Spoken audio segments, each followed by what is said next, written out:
providing some rational justification for creative ideas can only strengthen your understanding of them. So it's interesting to think that for each of the last half a dozen years, American businesses have spent around $4 to $6 billion in knowledge management software.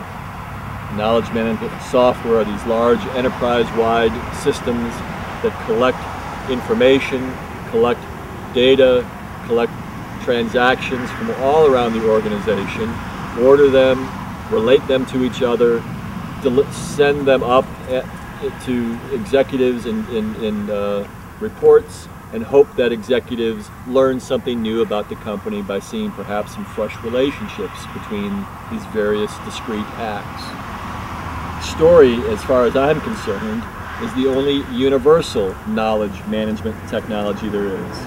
It's universal because we all know how to use it. Each and every one of us knows how to use Story right now. It's knowledge management because data and transactions and events are simply information. And it is a story's narrative line that imbues them with meaning, that provides them with significance. And that's knowledge, which is to say, it's the understanding that leads to insight.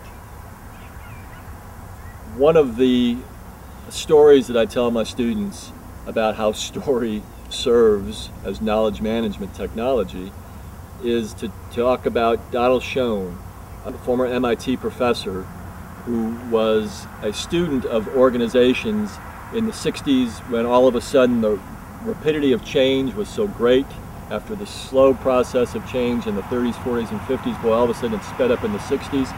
And what he considered to be an interesting topic for study was how do organizations learn? How do they institutionalize new knowledge? That was sort of his core study area. Well, what he identified, he sort of created a topography for businesses. He suggested that the CXOs, and by CXOs I mean the CEO, the CFO, the CTO, those senior executives, he suggested that they lived on the mountaintop. And the reason they lived on the mountaintop was because they had to position themselves where they could have a great view of what was to come, a great view of the market, and a great view of the future of the business. And they could see from at a distance if they were on the mountaintop, because that was their job, was to see what was coming. They could see what was coming, they could see opportunities that they could shape. They could be up there and they could strategize and they could plan. Not only did they have a nice view from the mountaintop, but they were above the fray. They would be given the privilege and the opportunity to plan and strategize because they wouldn't be distracted and bogged down in the day-to-day of the business. So the CXOs were on the mountaintop.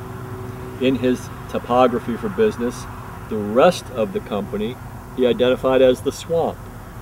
Initially I felt that was a little bit dismal, a little bit dark to consider the rest of the business a swamp.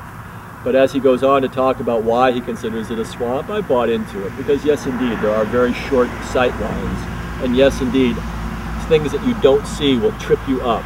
And there's times where you're confused and you don't know exactly where you are in terms of what you need to accomplish. So okay, I get that that rest of the business can be in fact seen as a swamp. You can plan out your day, you know what your day is going to be, but a disgruntled customer calls you at 9:30 in the morning and your whole day is taken away from you, or the employee, your fellow employee who was supposed to be able to hand off the bit of information that you needed this morning so you could get your work done today, didn't deliver. And so there is this confusion, there is this uncertainty, so I accept his view that perhaps that's the swamp.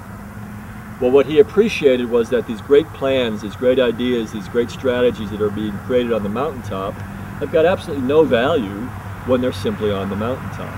They have to be brought down to the swamp where the execution occurs, where the employees are who are going to execute these plans and these ideas. And so in keeping with his metaphorical way of thinking about business on the mountaintop or in the swamp, he started wondering what would be a right way to think about sort of the navigational device that somebody would use to hand off the plans to the people that were in the swamp.